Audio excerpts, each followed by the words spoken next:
Story 1. The mirror on Broome Street, midnight, Manhattan apartment. A mirror that breathes with fog no one exhales. Midnight. Broome Street outside was quiet, washed silver by rain. Inside, the loft felt too clean, like a room staged for someone else's memory. The mirror above the bed had been there since we moved in. We never used it. That night we did. The escort called himself Evan. He smiled the way people do when they've already decided not to stay long. I told myself it was just a test. Boundaries. Curiosity under dim light and cold air. We stood close enough for our shoulders to almost touch. His cologne was recent, light, too careful. The air between us held its breath. I saw his reflection before I saw him move. The light traced his mouth like it was trying to remember the shape. My pulse matched the hum of the radiator, slow, uneven. For a second, the mirror fogged, though no one had breathed. Evan leaned in to fix the collar of my shirt. His fingers brushed the fabric, warm, deliberate, pretending to be casual. The scent of his skin cut through the room's chill. My partner watched from the chair, quiet, studying the way a candle studies its own smoke. For a heartbeat, Evan's hand lingered where it shouldn't have. In the mirror it lingered longer. He spoke near my ear, voice low enough to live inside it. Each word landed slow, wrapped in heat that didn't belong to the room. I caught half a sentence, the rest swallowed by distance. His breath trembled against the side of my neck, then stopped as if someone else had drawn it back. When I turned, he was already a step away. But in the reflection he wasn't. My partner tried to keep the mood steady, whine, a quiet joke, the illusion of control. I kept watching the mirror. Every time someone moved, the reflections hesitated, a half-second delay like a skipped frame. The radiator hummed louder. Steam crept from the kitchen doorway though nothing was boiling. I told myself it was the city's breath leaking through old pipes. But the glass looked alive. Evan sat across from me, the table between us. His knee brushed mine beneath it. What? Then again slower. He didn't pull back this time. The sound of the city blurred, replaced by our breathing, 3 rhythms, not 2. I looked up, expecting a smirk. But in the mirror, his hand was still resting on my shoulder. He hadn't touched me there. Not yet. A strand of Evan's hair fell forward when he laughed. Too close, too soft. I reached out, meaning to move it from his eyes. My fingers barely grazed him, but the skin beneath reacted like it remembered me. Goosebumps rose before contact even happened. The mirror caught the motion and multiplied it. 3 hands, 3 small tremors, one of them slower, heavier, not ours. We fell quiet. The kind of silence that chooses you, not the other way around. The hum of the fridge, the soft tick of the clock, all dimmed until only breath remained. The mirror fogged again as if listening. I could hear it. A low rhythm behind the glass, timed with none of our lungs. Evan noticed too. His reflection didn't move, but his eyes in the room did. I stood up, pretending I needed more light. The lamp beside the bed flickered, its glow turning skin into shadow. Evan's reflection watched me move, head tilted in faint amusement, except he wasn't smiling in the room. My partner said something about boundaries, but the words arrived thin, misplaced, like they'd crossed from the wrong side of the mirror. The air had that metallic taste before a storm. When Evan finally stepped back, the warmth stayed where he'd been. A faint print of heat along my arm, shaped like memory. The smell of his cologne lingered too, sharper now, threaded with something older. Dust and silver, the scent of rooms closed too long. I looked up once more. The fog on the glass had cleared, but a single word traced itself in the condensation, letters fading as I blinked. Stay. Evan came closer again, too quietly for the floor to creak. His breath touched the edge of my ear, a whisper low enough to hide between heartbeats. I didn't catch the words, but my reflection did. Its mouth shaped a name before his did. The sound came from behind me where no one stood. I felt the mirror's chill reach through air that should have been still. My pulse followed it, trapped between glass and skin.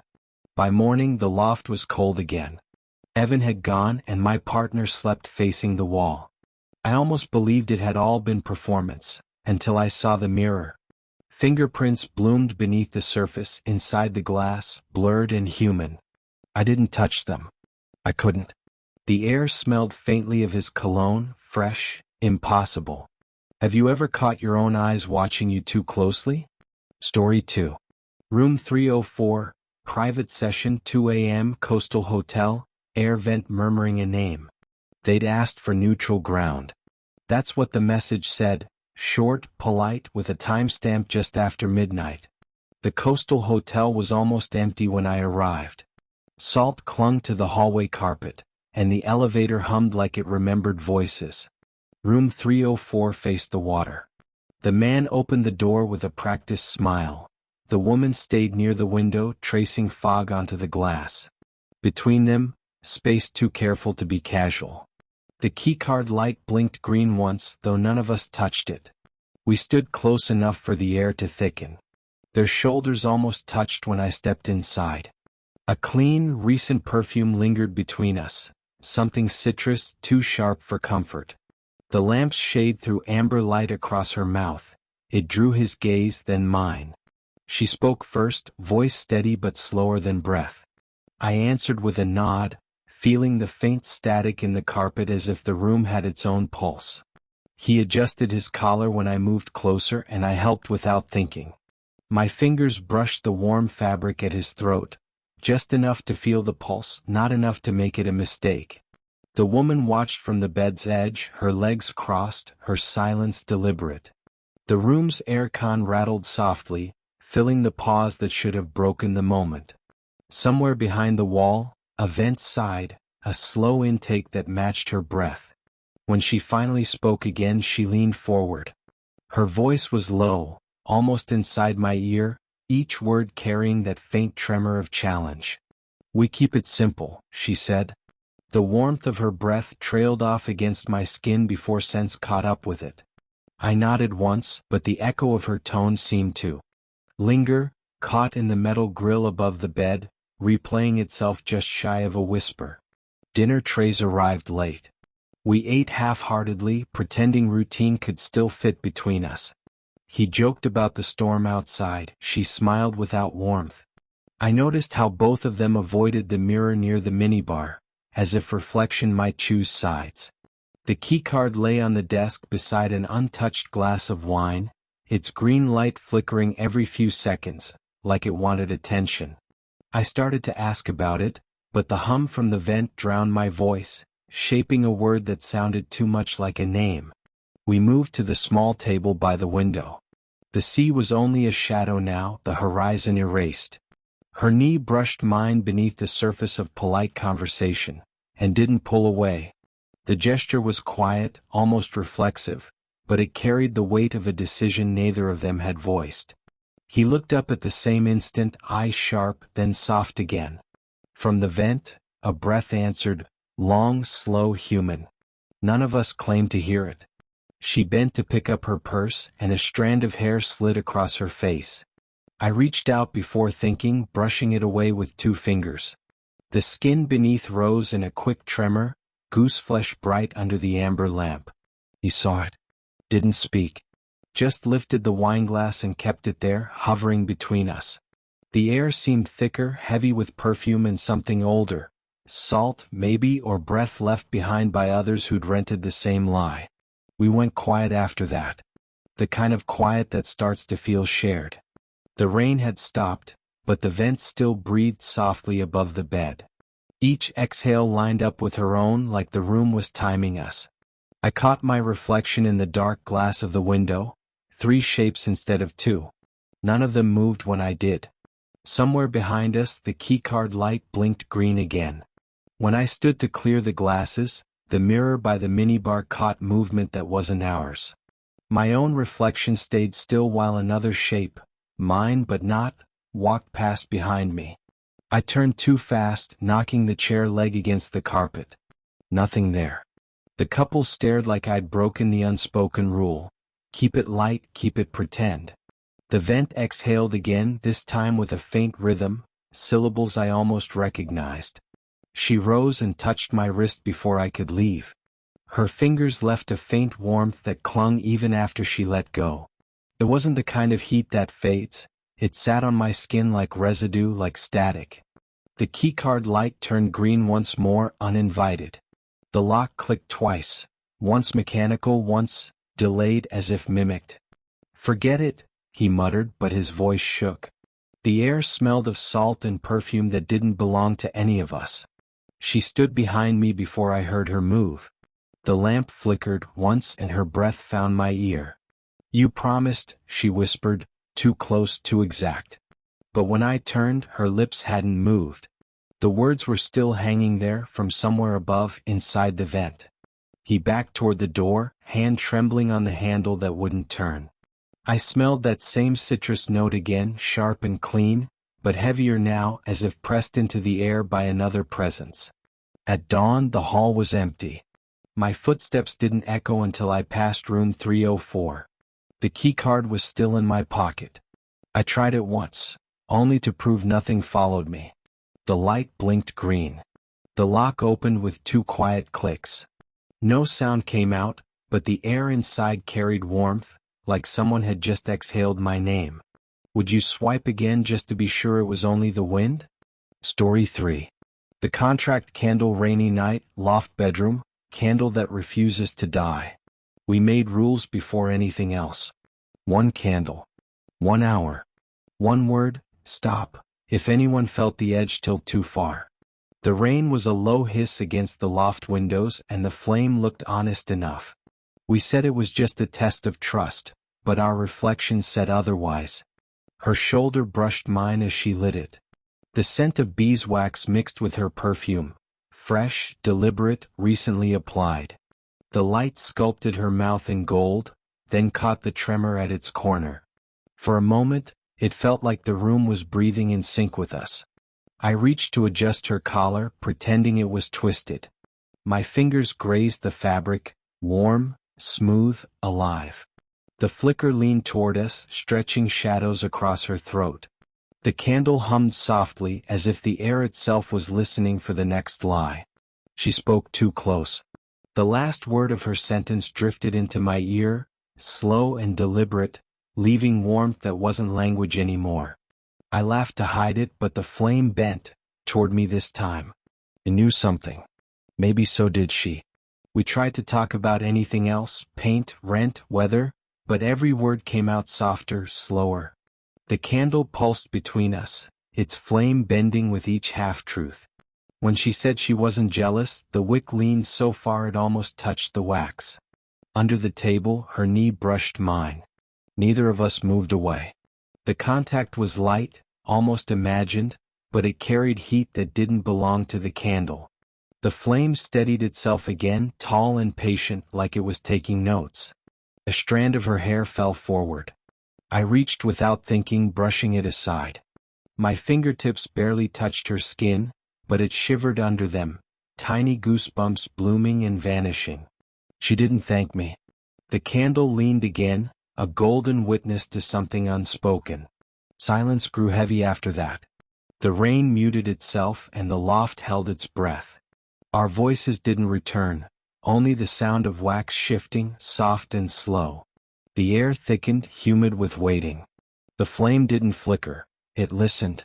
At some point, the wax formed shapes, 2 soft folds leaning into each other, mirroring us.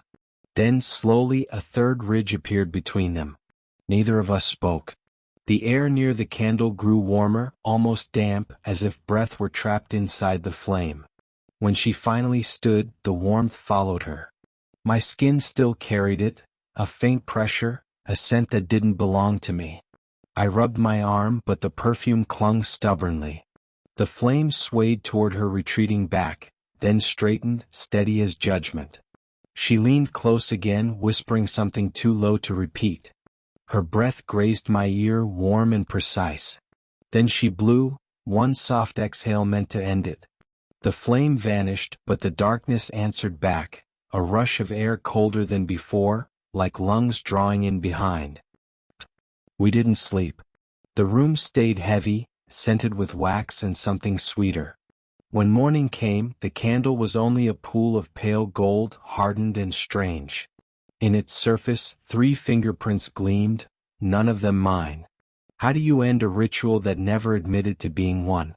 Story 4. Echo Suit Service Afternoon, high-rise office, voicemail from a visit that never happened. It started with a voicemail that shouldn't exist. My office phone blinked red at 3:14 p.m., the same hour the client usually arrived. His tone was calm, intimate, threaded with that low charm I'd half-learned to expect. Except, we hadn't met that day. I replayed it twice, caught the soft drag of breath between his words. The building hummed beneath me, a polite skyscraper pretending not to listen. When I looked up, his silk tie lay across my desk, perfectly folded, smelling like steam and something just pressed against skin. Our shoulders had almost touched the last time, close enough for his perfume to ghost my pulse. The afternoon light slid down the glass wall and drew his mouth's outline on the reflection. I remember thinking how easily a scent can pretend to be a person. I told myself to return the tie. Professional boundaries, right? But when I lifted it, the fabric warmed like it remembered hands. I adjusted the knot absent-mindedly, fingers brushing my own collar, just enough to mistake the motion for his. For a second, I felt him standing behind me, aligning my posture with invisible precision. Then came the call. Not from his number, unknown, local. I answered anyway. The same voice filled my ear, a fraction slower, lower, like replay stretched by breath. He said, "You left something behind." I almost asked what, but the words stopped halfway because his sentence ended inside my ear, warm, deliberate, and too close to be just sound. The next morning, the tie waited again on my desk. Freshly pressed. No wrinkles, no dust, no note. Security swore no one had entered my floor. I checked the cameras. My office stayed empty, but the elevator mirrors showed movement, a third outline between the men leaving at dawn. The shapes stood still when they moved. I told myself it was compression artifact. During a meeting that afternoon, my knee brushed something under the table, soft, steady. Not wood. Not air. The man across from me paused mid-sentence as if feeling the same shift. The room held its breath. When I looked down, nothing touched me, yet my knee stayed warm as if someone refused to move. Back at my desk, I caught my reflection in the black screen of the monitor, hair slightly out of place, neckline open. I lifted a hand to fix it, but another movement mirrored mine a beat too late. A strand slid forward, I brushed it back. The air shifted, warmer, tracing the path my fingers left.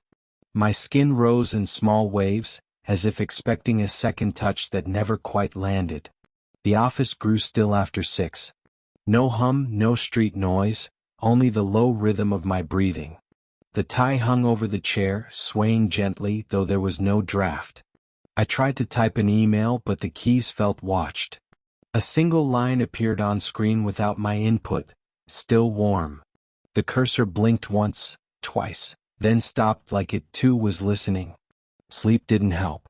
I woke to my phone vibrating against the nightstand, another voicemail. Same voice, softer now, confessing details from a meeting that never took place. "You adjusted my tie again," it said.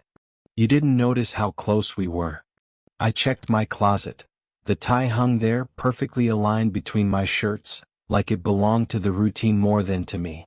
When I touched it, heat spread along my collarbone, a slow pulse beneath the skin. I dropped it, but the warmth didn't fade. In the mirror, a faint red line curved across my throat, shallow, deliberate, shaped like restraint. And the scent? Not cologne this time.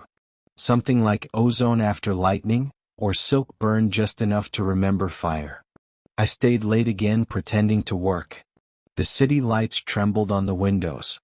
Then, his reflection stepped into mine. Not beside me, not behind, inside the same outline. Breath touched my ear, close enough to fog the glass. A murmur followed, lower than sound itself. "You wore it well." I turned, but the room exhaled empty air. Only the tie on the desk moved, curling slightly as if listening for a pulse. When I looked down, my throat tightened. No tie. No hands. Just pressure. Measured, intimate, learning the rhythm of my breath. My phone buzzed once. The voicemail updated itself. New message received, 3:14 p.m. The timestamp never changes, but the confession always does. I still listen every day. The voice pauses midway, waiting, like it expects me to answer. Would you answer a message that knows how you breathe? Story 5. Afterglow apartment 13B 5 a.m. City apartment, bed that remembers extra weight. We made a rule the first week we moved in: no overnights. No ghosts of old lovers, no lingering perfumes. Just us. Still, every dawn around 5 the mattress dips. Not a full collapse, just the kind of movement that says someone's shifting their weight, easing out quietly. I tell myself it's settling, springs, city tremors, the hum of pipes below. But the bed feels aware. Like it keeps a ledger of what lies between us and what doesn't. She sleeps on her side, always toward the window. Our shoulders nearly touch. The space between them hums with leftover heat. The perfume freshly passed clings to the sheets, clean and recent, a whisper of citrus and skin. I watch the light draw her mouth's outline on the pillowcase and think of how easily scent outlives presence. The air feels crowded, like we never truly wake up alone. I reach to straighten her collar before she stirs. My fingers graze the warm edge of her neckline, feeling the faint texture of the sheet against her skin. It's barely a mistake, but she exhales like it isn't.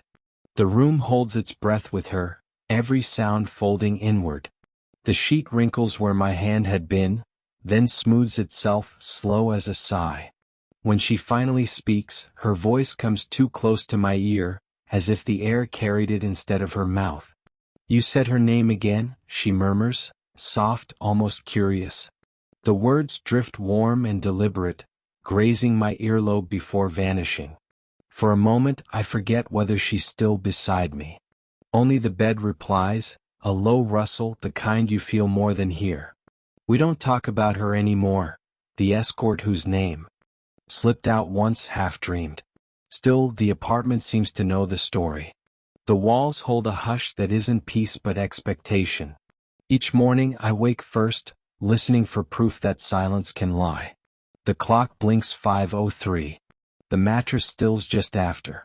Something rises before either of us does. At breakfast, her knee finds mine under the table. Accidental, maybe. Neither of us moves. The ceramic clink of her spoon slows. The air between our legs turns thick, electric. She looks at me and then at the chair opposite, the one that's always pulled slightly out as if someone just left. The sheet from last night hangs over the couch, still holding its crease. Later, while she folds the laundry, a strand of hair slips across her cheek. I reach to move it aside, slow enough for her to stop me if she wants. She doesn't. My fingertips brush her temple, light as static. The skin beneath tightens, a small shiver asking for repetition. The sheet in her hands slides to the floor, landing in a shape that looks disturbingly human. Neither of us picks it up. We sit after that, no music, no talk. The room listens to our breathing, sinking to it, then stealing it. Somewhere, a pipe clicks once, like punctuation on a sentence we didn't say. Her perfume drifts from the hallway, fresher than it should be at this hour. The timing of silence between us stretches, becomes heavy, deliberate. It feels like the apartment is waiting for someone to speak first. That night, I wake to the sheet moving again. Not pulled, tightened, like someone taking up slack from both sides. I whisper her name, half warning, half plea. She doesn't answer. The bed breathes, a slow push of air against my back, rhythmic, almost human. I reach across the mattress and feel only warm fabric, no body. The space she left is still alive, remembering her weight better than I do. When morning comes, the sunlight finds a heat stain where no one lay. The scent of perfume freshly passed hovers near the edge of the bed, sharper than yesterday's. I touch the sheet and feel a pulse that isn't mine, faint, steady, loyal to something unseen. By the time she walks in, it's gone, leaving a trace of warmth on my palm. I don't mention it. The bed doesn't like when I do. She leans close as I sit on the edge of the bed, her voice brushing the shell of my ear. You still talk to her, she says, too near, too certain. But the breath that hits my neck isn't hers. It comes from behind me, low and knowing. I turn, expecting nothing. The sheet lifts slightly, caught in a draft that feels like exhalation. Someone is listening. Someone who was promised silence. The next dawn, the mattress dips again. This time it doesn't rise back. Neighbors later say they heard 3 voices arguing, one whispering, one pleading, one calm.